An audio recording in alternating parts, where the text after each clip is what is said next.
You're watching This Week in Jacksonville on Channel 4. Addison Patrick is a candidate for Jacksonville City Council, focused on how City Hall handles growth, public safety, and the budget. And we've previously interviewed some other candidates in this special election, Republican Deborah Wesley and Democrat Monet Holder. So Addison, in one sentence here, maybe describe to us what's that one big problem that you're really running to be on City Council for that you want to solve first? Sure. Well, the driving factor for me running to start with was corruption in our government. So I'm going to do what I can to make things right for the city of Jacksonville and move us forward. What corruption are you referring to? Well, we have a couple of city council members who have been under investigation for things. And then there's also some things in other departments behind the scenes that I'm hoping to be able to shed light on shortly. And we want the best for everyone in Jacksonville. Yeah. And so you're engaged already because we see you in public comment at city council meetings. You're trying to have your voice heard already. And so now running for office here. Tell me about this. I see Addison Liberty. Is that a nickname? Is it a middle name? Is it part of your campaign? Sure. Addison Liberty is my stage name. I used to do stand-up comedy when I lived in D.C. and host trivia professionally. So Addison Liberty comes right along with me. And of course, liberty is important because we believe in that. There you go, Libertarian Party here. Exactly. And you've had some leadership in that party as well. So talk to me about growth and development when it comes to the city of Jacksonville. Where do you kind of draw the line on what gets a yes and what would get a no from you? Sure. Well, one of the things that's really important to me is making sure that we really codify the neighborhood Bill of Rights. I really want the neighborhoods and the people of Jacksonville to have more buy-in as to what is happening in their neighborhood. Our zoning laws are criminal. Our city council meetings are eaten up with pages and pages of exceptions and amendments for zoning laws.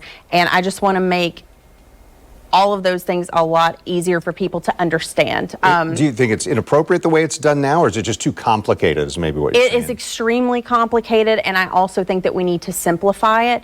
But for people who are intimidated by that process, I compiled a guide and put that on my website to understand how to navigate those basic principles. Yeah, okay. Let's talk about public safety. Obviously, there's a budgeting process that's happening. It's underway right now to get to the beginning of the new budget year on October 1st. When it comes to public safety, are there changes to staffing or pay or training or accountability, any of that? Are there changes that you would actually vote to fund or to pay for? Sure. I think that we definitely need to be looking at their training internally. For all of the officers, we have been discussing how mental health is a big component when officers are interacting with people. So we need to be interfacing with other organizations in that way as well. And again, that is a very big thing. It comes up all the time at City Council, how everyone is interacted with. As far as the budget goes, I think some of that is going to interloop with other services when you're talking about mental health as well. Is the budget too big? I mean, we're over $2 billion in this budget proposal. Is it too big for Duval County and the city of Jacksonville? You know, for comparable cities of our size with our consolidated city government, we are the second largest. Indianapolis, I believe, has a slightly larger budget than we do. With the impending property tax referendum, not knowing how that is going to go, we need to be taking a look more closely at everything, not just the big ticket items, but where can we make a difference? Do we have duplicitous things happening, redundancies that we can eliminate? And also, as a libertarian, eliminate flock cameras, please. Tell me more. That's obviously a big thing here in these last several weeks, these flock cameras. Flock is a brand, but these cameras are license plate readers, essentially, but they're also being used for some other monitoring, if you will. Yes, we don't need the government to be surveilling us all of the time. Again, this is something that comes up in public comment. This is something I'm seeing around the city, regardless of party affiliation, that we don't like that, we don't want that. Let's stop paying for that too. Addison, you mentioned the Amendment 3 that's on the ballot in November in the state of Florida.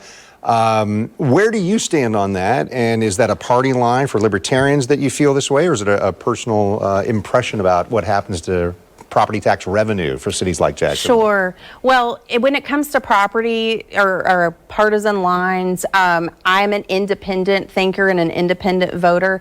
And when I put on my hat of what I would be doing in the city of Jacksonville, if I'm elected to city council, I have to think about things differently. Because of the situation that we're in, because of the shortfall that this would create, I would be voting no on this. In addition to that, I think there's some predatory and discriminatory things involved in this specific legislation, the way it's written, having to establish residency for 5 years to get some of those property tax reliefs. I think that we need to go back and expect a little bit more or a lot more from our legislature and make it whatever it is across the board. How are you going to budget this year? Somebody has moved in and has lived here for 5 years, this many people. You can't budget for that. So I don't think it makes sense. So let's vote no on that.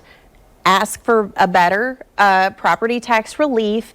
And obviously we don't want vulnerable populations like our elderly and disabled people losing their homes. Everybody wants property tax relief. Let me make that perfectly clear. So do I.